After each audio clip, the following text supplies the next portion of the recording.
Good morning students.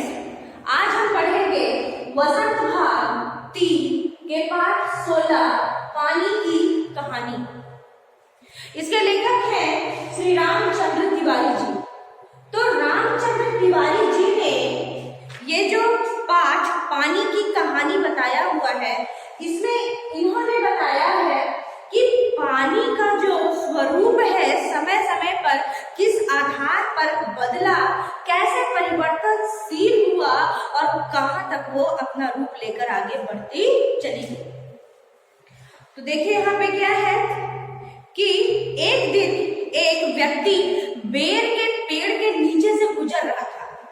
तो जो बेर का पेड़ था, जो बेर की जो झाड़ी थी, उसमें से एक जल की बूंद टपक कर उसके हथेली पर आ गिरी। तो वह ध्यान नहीं दिया और तभी एक सुरीली सी आवाज आई, अरे मैं हूं, सुनो, मुझे देख रहे हो, मैं हूं जल की एक बूंद। तो उस व्यक्ति ने आखिर उसके अपने हाथों को देखा और उसमें देखा कि एक जल की बूंद उसके हाथों पर पड़ी हुई थी। तब उसने बताया कि पहले मैं एक ओस थी और फिर उसके बाद मैं जल के रूप में परिवर्तित हो गई। तो उसने कहा कि चल झूठी, भला बेर के पेड़ से भी क्या पानी के फव्वारे निकलते हैं? तो उसने तब उस बूंद ने बताते हुए कहा कि अरे नहीं, लेकिन मैं तुम्हें बताती हूँ कि मैं बहुत दिनों से इधर उधर घूम रही थी धरती के नीचे और अचानक मैं इसके तने से होते हुए इसकी पत्तियों से बाहर आई। तो उस व्यक्ति को पहले जाना तो समझ नहीं आया। तो फिर उसने बताया कि देखो, ये जो बेर का पेड़ जितना लंबा दिखाई दे रहा है, जो इसका झाड़ी है जितनी लंबी है, उतनी ही लंबी गहरी जमीन के नीचे भी है। यानी कि जो इसकी जड़ें हैं इतनी ज्यादा फैली हुई है कि उन जड़ों को, उसमें जो रोए होते हैं, वो जल को अवशोषित करके सूर्य का प्रकाश लेकर अपना भोजन बनाते हैं। तो उसने बताया कि मैं भूमि के नीचे खनिज से मिलकर उनमें घुलकर घूम रही थी, तभी अचानक किसी रोए से मेरा शरीर टकराया और वह रोया मुझे अपने साइड खींच लिया। और मैंने वहां पर देखा इन वृक्षों को जिंदा रखने के लिए मेरे कई भाई बहन बंधु दोस्त जो असंख्य लाखों कणों पे क्या हो रहे हैं, अवशोषित हो रहे हैं, अपनी जान दे रहे हैं। और ऐसा बताते हुए जल की बूंद जो थी वो घृणा से भर गई, क्रोध से भर गई और कहने लगी कि ऐसा लग रहा था कि मुझे आगे की ओर ढकेला जा रहा है, क्योंकि उन्होंने और बूंदों को और जल को अवशोषित करना शुरू कर दिया था। तो उसने कहा कि मुझे ऐसा लग रहा था पीछे से कोई धक्का दे रहा है और आगे से कोई खींच रहा है। तो मैं 3 दिन तक मुझे घुटन सी होती रही और 3 दिन के पश्चात आखिर इस रोए ने मुझे अपनी जड़ों में खींच लिया और जड़ों से होती हुई तनों से और तनों से होती हुई मैं पत्ती तक पहुंच गई। और मैंने ये सोचा कि जैसे ही सूर्यदेव के दर्शन होंगे मैं वाष्प बनकर उड़ जाऊंगी, लेकिन तब तक रात हो चुकी थी और सूर्य के प्रकाश ना होने के कारण मैं ओस में परिवर्तित हो गई और तब तक मैं तुम्हारी हथेली पर रहूंगी जब तक कि सूर्य की रोशनी नहीं आ जाती। और जैसे ही सूर्य की रोशनी आएगी तो मैं तुम्हें तकलीफ नहीं दूंगी, मैं सीधे वाष्प बनकर उड़ जाऊंगी। तो जब उस व्यक्ति ने धीरे धीरे उसकी बातें सुनी, तब उसे महसूस हुआ कि आखिर वो कहना क्या चाहती है, कैसे धरती से बाहर निकली और इस पेड़ से वो मेरे हथेली पर आई। तो इस बताते हुए उसे थोड़ा सा दुख भी हुआ और उन्होंने कहा कि अब तुम्हें कोई पत्ता नहीं छू सकता जब तक मैं हूं, तुम मेरी हथेली पे बहुत ही सुरक्षित हो। फिर उन्होंने कहा कि आखिर तुम पानी कैसे बनी? उस व्यक्ति ने पूछा तुम पानी कैसे बनी? तब उसने कहा कि आज से करोड़ों वर्षों पूर्व मेरे जो पूर्वज थे, मेरे पूर्वज कौन? हाइड्रोजन और ऑक्सीजन, हाइड्रोजन हाइड्रोजन और ऑक्सीजन ओसजन। तो हाइड्रोजन और ऑक्सीजन दोनों ही सूर्य मंडल पर आग की लपटों के रूप में विद्यमान थे, वही नाचते गाते रहते थे।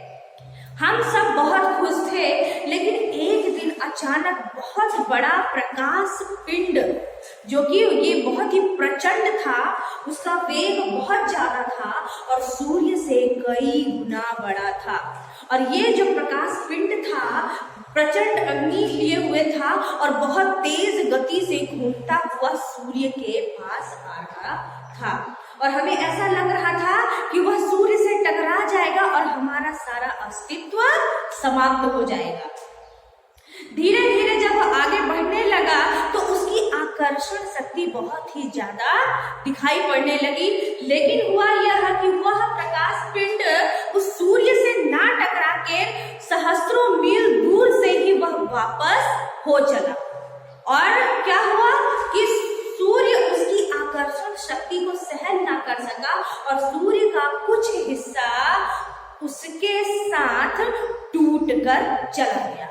यानी कि एक प्रकाश पिंड जो बहुत बड़ा था सूर्य से घूमता घूमता घूमता सूर्य के पास आ रहा था, है ना। और जो सूर्य है वह सूर्य के पास से होता हुआ और वो कहाँ चला गया, वह मुड़ गया और सूर्य इसकी आकर्षण शक्ति से सूर्य का एक पिंड जो है कई टुकड़ों में टूटकर अलग हो गया, विभक्त हो गया। और वह पिंड जो था कई छोटे छोटे टुकड़ों में विभक्त हो गए, उसमें से पृथ्वी भी एक छोटा सा पिंड बना, एक ग्रह बना। अब ये पृथ्वी जो थी हमारी बहुत गर्म थी, धीरे धीरे ये ठंडी होती चली गई, इसमें भी कई बदलाव आए, कई युग बदले। पहले तो जो हिम युग था केवल बर्फ ही बर्फ था, इसमें किसी भी प्रकार के जीव जंतु नहीं थे। उसके पहले जब बहुत गर्म थी तो इतनी गर्म होने की वजह से भी इसमें कोई भी जीव जंतु उत्पन्न नहीं हुए। ये जब ठंडी हुई तो ठंडी होने के बाद धीरे धीरे बर्फ के रूप में परिवर्तित हो गई और फिर उसके बाद धीरे धीरे जल का निर्माण हुआ और जलीय जीव का निर्माण हुआ और जलीय जीव के बाद पेड़ पौधे वनस्पति, उससे मिलते जुलते जीव जंतु और फिर इंसानों का निर्माण हुआ। तो वो बताती है कि अब मैं हाइड्रोजन और ऑक्सीजन यानी कि हाइड्रोजन और ओसजन के रासायनिक अभिक्रिया यानी केमिकल रिएक्शन, मैं हाइड्रोजन और ऑक्सीजन के केमिकल रिएक्शन के थ्रू मतलब उत्पन्न हुई। और पहले जब हम उत्पन्न हुए तो हम एक छोटे से वाष्प के रूप में थे, पर धीरे हमारा रूप जो बहुत छोटा हो गया था, धीरे धीरे हम क्या हो गए थे, फिर हम बर्फ के रूप में परिवर्तित हो जाते। यानी सूर्य की रोशनी नहीं पड़ती तो हम बर्फ बन जाते, सूर्य की रोशनी पड़ती तो हम वाष्प बनकर उड़ने लगते थे। तो इस तरीके से हमारा जीवन चल रहा था और हम बहुत ही खुश थे।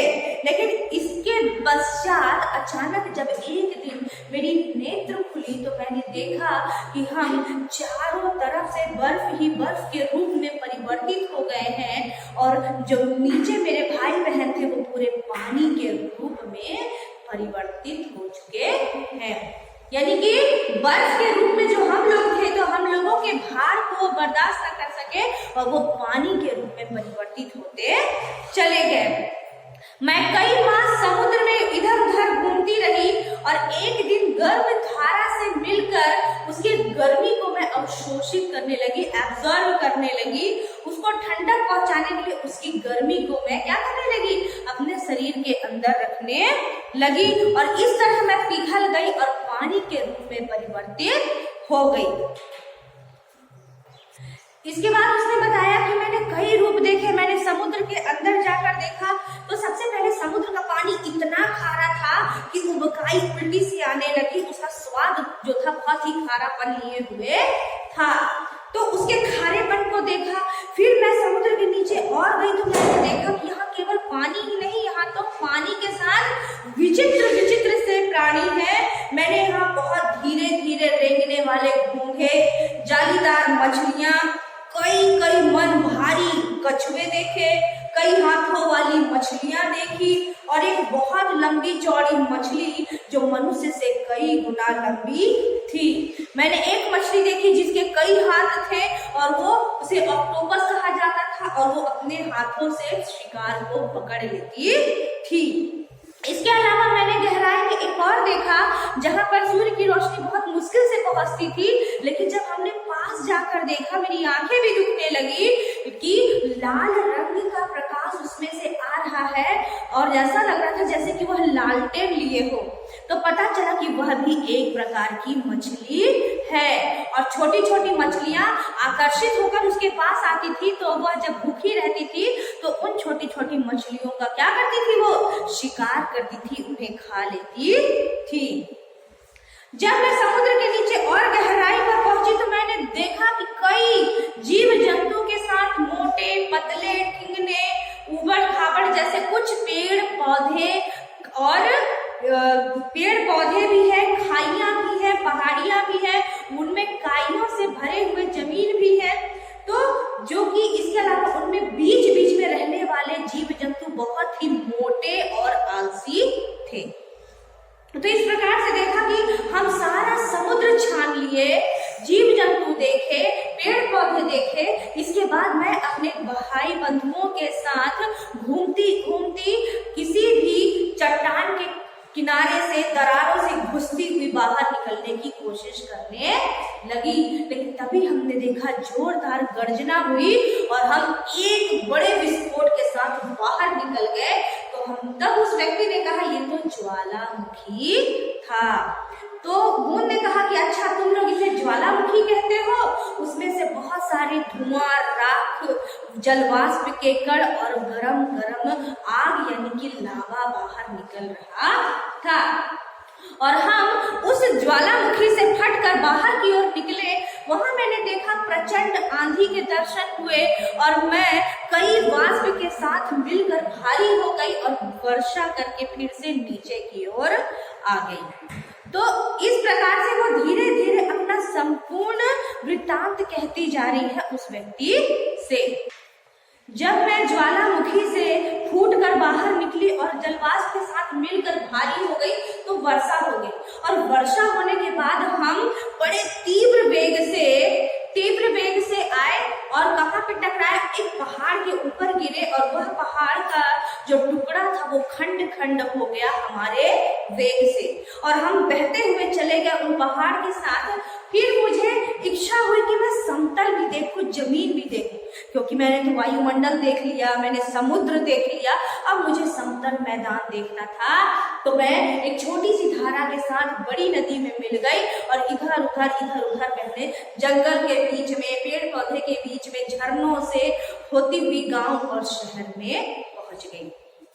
शहर में बहते हुए मैंने देखा कि एक दिन किसी बड़ी सी मीनार यानी कि वो मीनार से क्या हो रहा था, काला काला धुआं निकल रहा था। वो फैक्ट्री होगा, काला काला सा धुआं यानी कि वो फैक्ट्री हुआ होगा। तो उस काले धुएं को देखकर मैं बड़ी आश्चर्यचकित हो गई और उसे देखने के लिए जैसे ही मैं ठहरी तो अचानक उस नदी से एक मोटे पाइप ने मुझे अपने ओर खींच लिया और उसके मुख के अंदर मैं घुस गई। और मुंह के अंदर जैसे ही मैं घुसी तो मैंने देखा पाइप के सहारे मैं कई घरों के नलों से होते हुई फिर पाइप से होती हुई बाहर की ओर निकल गई। अचानक मैं कई दिनों तक घर घूमती रही, इस पाइप से उस पाइप, इस घर से उस घर, और फिर एक दिन पाइप बीच सड़क में टूटी हुई थी तो मैं उस फटी हुई पाइप से फव्वारे की तरह बाहर निकली और इस बेर के पेड़ के पास जा गिरी। और जैसे ही मैं जमीन में समा गई और वहां मैं जितने सारे खनिज लवण थे उनमें अवशोषित होकर बहने लगी, तभी मुझे इस पेड़ के रोवे ने खींच लिया और मैं इसके तने से, इसके जड़ और तने से होते हुए पत्तियों से इसके बाहर आ गई। तो पानी ने अपना संपूर्ण कहानी उस व्यक्ति को बतलाया, जिसे सुनकर वह द्रवित भी हो उठा और उसे दुख भी हुआ कि पानी भी कई रूपों में बदलती है। फिर उसके पश्चात जैसे सूर्य देवता का तेज हुआ, उसने कहा कि अब मुझे जाना होगा, तुम मुझे रोक नहीं सकते। और जैसे ही सूर्य का प्रकाश तेज हुआ, वह थी धीरे धीरे छोटी होती हो गई और आंखों से ओझल हो गई। तो ये था चैप्टर आपकी पानी की कहानी। आई होप ये पूरा चैप्टर आपको समझ में आ गया होगा। अगर जो नहीं समझ में आया है, किसी चीज में डाउट है, तो आप उसको एकदम से मुझसे पूछ सकते हैं।